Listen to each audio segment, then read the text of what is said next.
আমি নিউ গুৱাহাটী বিধানসভা সমষ্টিক আমি জিকিবলৈ সক্ষম হওঁ। গতিকে সন্মানীয় ৰাইজ 9 তাৰিখে নিৰ্বাচন আৰু 9 তাৰিখৰ নিৰ্বাচনৰ বাবে দলে মোক যি প্ৰাৰ্থিত্ব দিছে প্ৰথমতে অনুৰোধ অহা 9 তাৰিখে সকলো আহক ভোট দিয়ক কোনো ভোট নিদিয়াকৈ নহয় মই ভাবোঁ আমাৰ মানে যিমানে ভোট দিব সিমানেই আমাৰ ব্যৱধান অধিক বৃদ্ধি পাব। গতিকে এই গুৱাহাটীবাসী ৰাইজৰ বিভিন্ন সমস্যা আছে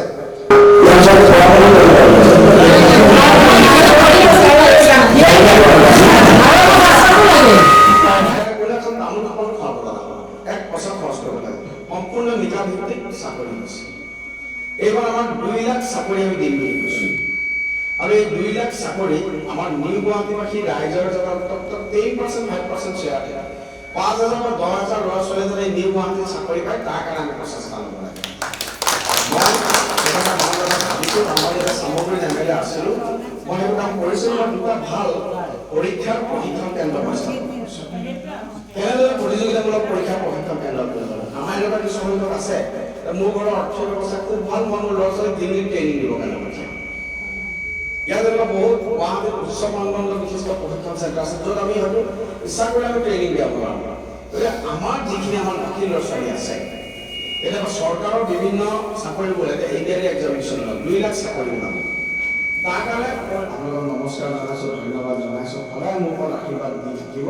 মই ৰাইজৰ মাজত মই পুনৰ এটা কথা কৈছোঁ কিমান কাম কৰিব পাৰিম বা নোৱাৰিম এইটো সময় নিৰ্ধাৰণ কৰিব বা সময়ত এইটো প্ৰমাণ কৰিব চাম। কিন্তু ৰাইজৰ লগত 24/7 মই এভেইলেবল হৈ থাকিম মই এইটো কিন্তু আপোনালোকৰ কৈছোঁ।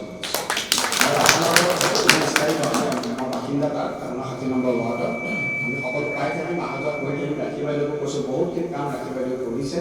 গতিকে আপোনালোক লগ পাই থাকিম তাকে কৈ মই মোৰ বক্তব্য সামৰণি মাৰিছোঁ। ধন্যবাদ। মই কেমেৰা এটা দেখুৱাব কৈছোঁ সকলো আই মাতৃ ওলাই আছে দুপৰীয়া 12:15 কোনোবাই এইটো ভাত বনাই আছে কোনোবাই ভাত বনোৱা নাই বিভিন্ন নিজৰ কাম এৰি আছে। এইটো এটা উদাহৰণহে এই আনন্দ নগৰত এনেকৈ গুৱাহাটীৰ যিমান প্ৰান্তত গৈছোঁ ৰাইজ স্বতঃস্ফূৰ্তভাৱে ওলাই আছে। ৰাইজে অত্যন্ত আশীৰ্বাদ দিছে। মই পুনৰাই কৈছোঁ নামঘৰত দবা বজাই উৰুলি দি আয়তীসকলে ফুল ছটিয়াই শংখৰে মোক আদৰণি জনাইছে। মই খুব আৱেগিক হৈ পৰিছোঁ, মই খুব অভিভূত হৈ পৰিছোঁ। আৰু ৰাইজৰ যি আশীৰ্বাদ আৰু মৰম এই আশীৰ্বাদ আৰু মৰমে আমাৰ যি সংকল্প আছে 35 নং নিউ গুৱাহাটী বিধানসভা সমষ্টিৰ বাবে বা সামগ্ৰিকভাৱে ৰাইজৰ স্বাৰ্থত কাম কৰাৰ বাবে এই সংকল্পক আৰু অধিক দৃঢ়তা প্ৰদান কৰে। এইটো অলৰেডি মই সামগ্ৰীত চেষ্টা কৰিছিলোঁ, সফল ইমান হ'ব পৰা নাই, প্ৰাৰম্ভিকভাৱে কৰিছিলোঁ। এইখিনি পৰৱৰ্তী সময়ত ৰাইজৰ লগত নিশ্চিতভাৱে মই চাম। কিন্তু মোৰ ইয়াত এটা মন আছে লগে লগে নহয় গোটেইখিনি বিষয় চালি জাৰি চাই আমাৰ যিসকল নিডি ষ্টুডেণ্ট আছে যিসকল ছাত্ৰ ছাত্ৰীটোৰ প্ৰয়োজনীয়তা আছে আমি এটা খুব ভাল প্ৰশিক্ষণ কেন্দ্ৰ য'ত কেতিয়াবা এডিআৰই এক্সামিনেশ্যন দিম, কেতিয়াবা পুলিচ ৰিক্ৰুটমেণ্টৰ এক্সামিনেশ্যন দিম, কেতিয়াবা লাগিলে এটা এৱাৰনেছেই স্কুলৰ 9-10 ল'ৰা ছোৱালীক যদি মাতি আনি IIT IIMৰ ওপৰত আমি যদি তেওঁলোকক অলপ ব্ৰিফিং কৰিব পাৰোঁ।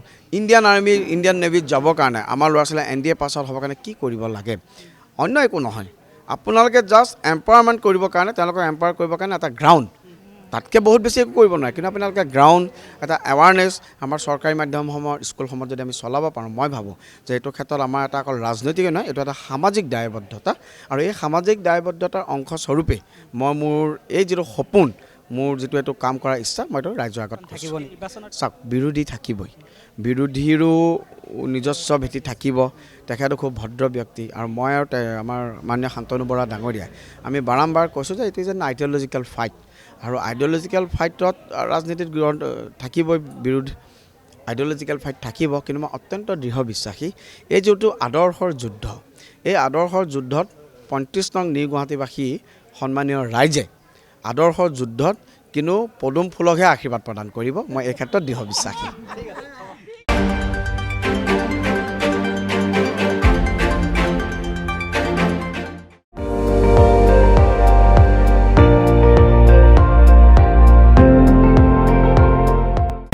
আপুনি চাই আছে ND24 সৰ্বশ্ৰেষ্ঠ নহয় সৰ্বোত্তমৰ দৌৰত।